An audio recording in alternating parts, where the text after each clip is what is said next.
world of ninjas, of epic battles and legendary beasts, Naruto delves deep into the shadows of its characters, revealing layers of pain that span across generations.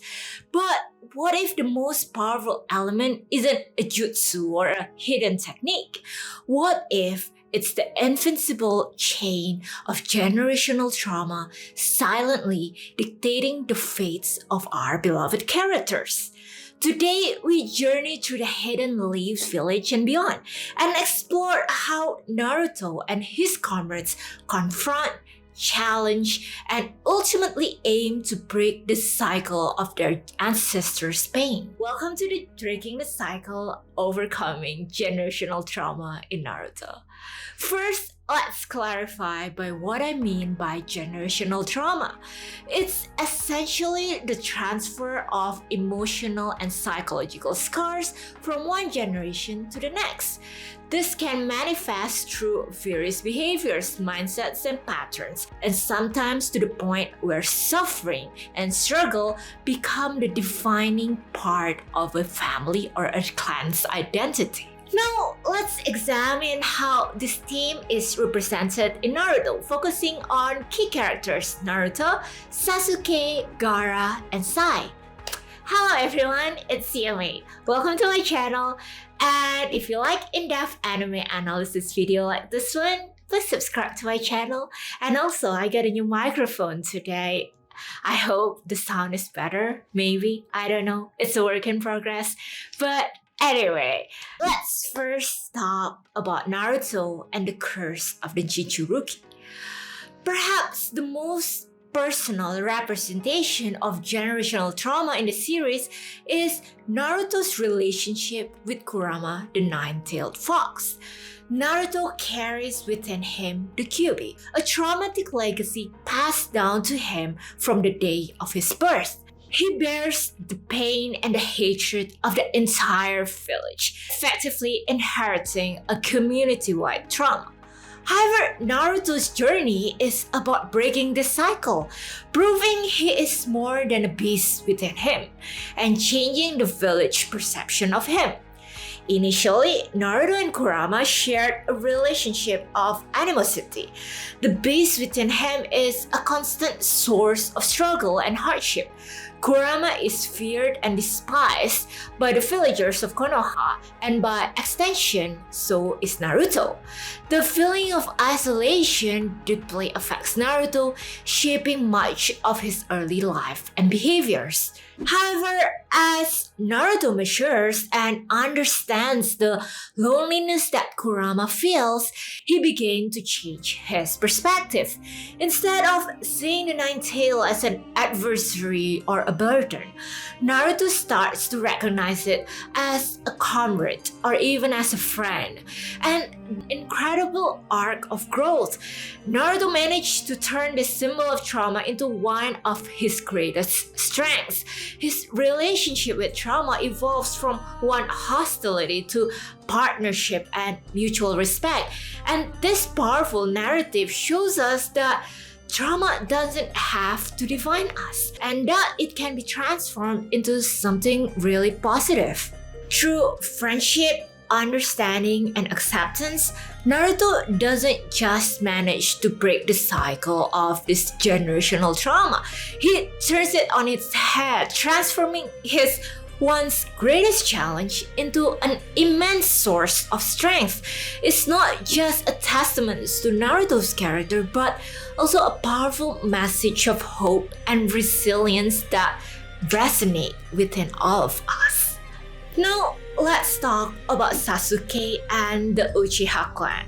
Sasuke's journey is perhaps one of the most prominent depictions of generational trauma in the series.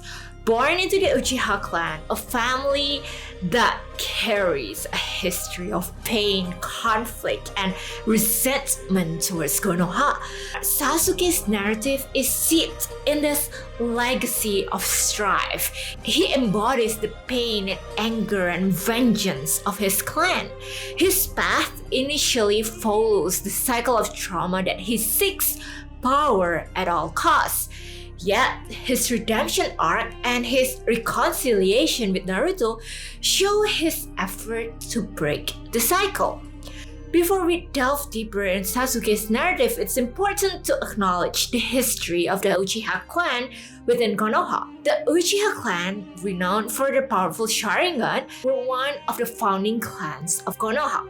However, over time, tensions between Uchiha and other clans, particularly Senju clans, started to build. And this tension escalated to the point of a planned coup d'etat by the Uchiha against Konoha's leadership. The tragic resolution to this impending conflict was the massacre of the entire Uchiha clan, orchestrated by Danzo and Konoha and carried by none other than Itachi Uchiha, Sasuke's elder brother. And this act was not only a massive tragedy, but also manifestation of the systemic issues within Konoha. Issues that bred fear, distrust, and ultimately led to violence. The Uchiha's clan's fall from grace is a painful reminder of the deep-seated tension and the cycle of violence that needed to be broken for the village to truly prosper. Sasuke, bearing the weight of this history, became the embodiment of this generational trauma. The massacre of the Uchiha clan carried out by Sasuke's older brother, Itachi, only deepens this tragedy. And without knowing this full picture, the fact that his family was wiped out leads Sasuke towards a path of vengeance, furthering the cycle of hatred and violence. But where the story of Naruto truly shines is in its handling of generational trauma, and it's how it eventually turns this narrative around. Naruto reaching out to Sasuke, his unwavering belief in their bond become a force of connection, redemption, and healing. In the end, it's Naruto's persistent friendship and the shared bond they form that ultimately sways Sasuke from the path of destruction.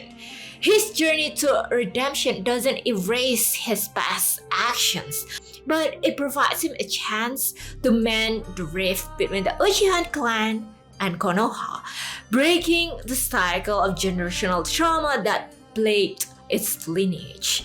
Sasuke's journey of vengeance, of isolation, and redemption is a powerful mirror to Naruto's. There are two sides of the same coin, each struggling with the legacy of pain that was handed down to them. In their shared journey, we see how the system of this generational trauma is confronted and ultimately broken. Now, let's talk about Gaara, the demon of the sand. The narrative of Naruto's generational trauma is not limited to just Konoha. Gaara is another significant character offers an illuminating perspective. Like Naruto, Gaara is also a Jinchuruki and faced isolation in his own village, the Hidden Sand. From a young age, Gaara was seen as a weapon and nothing more. Even his own family feared him, with his father ordering multiple assassinations attempts on him. His life was a constant battle of survival, turning him into the ruthless killer, hence the title Demon of the Sand. However, his encounter with Naruto fundamentally changed his life. Naruto saw through his hardened exterior to the lonely child beneath, drawing parallels between his own lonely childhood and Gaara.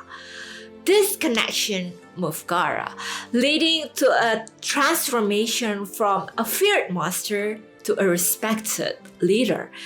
But perhaps one of the most profound transformation was the change in the relationship between the Hidden Sand and Konoha. The animosity between the two villages gradually diminished, replaced by a bond of cooperation and mutual respect. This transformation was a testament to Naruto's ability to break down not just individual, but also systemic barriers of hatred and distrust, ultimately paving the way towards a more unified ninja world. By building bridges of friendship and understanding, Naruto disrupted this age old cycle of fear, animosity, and violence, proving that understanding and compassion, and perhaps talk no jutsu, can indeed overcome years of systemic trauma and pave the way for a brighter future. Now, let's talk about Sai. The tale of Sai is yet another testament to Naruto's positive influence at the breaking of systemic generational trauma. As a member of Danso's secret organization Roots, Sai was raised devoid of emotions and personal connections, and he was only taught to be a tool for executing missions. His very identity was stripped away, replaced by a codename that would change with each mission. However, upon joining Team 7, Sai began to interact with Naruto and the others, sparking this profound transformation within him. Sai's journey towards rediscovering his emotions and individuality is nothing short of remarkable. He went from viewing his teammates as subjects to be reported to comrades in arms, to developing deep bonds of friendships with them. This emotional evolution resonates deeply with Naruto's theme of overcoming generational trauma. In the root system, Sai was just another cog in the wheel, expected to suppress his identity and emotions for the sake of efficiency.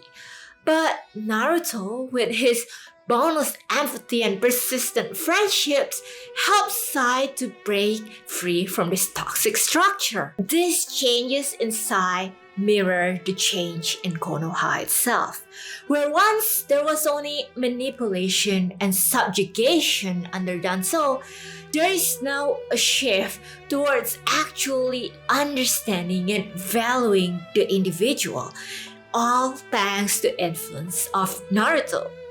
Sai's transformation from the emotional soldier to compassionate friend illustrates how deeply ingrained system of oppression and control can be dismantled, fostering a healthier and a more humane society. So guys, in conclusion, Naruto masterfully explored this theme of generational trauma and show us that it is possible to break free from it.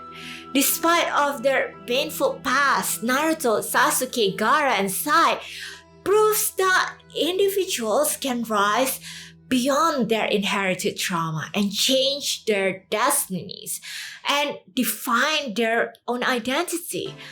These bonds between these characters play an essential role in breaking the cycles.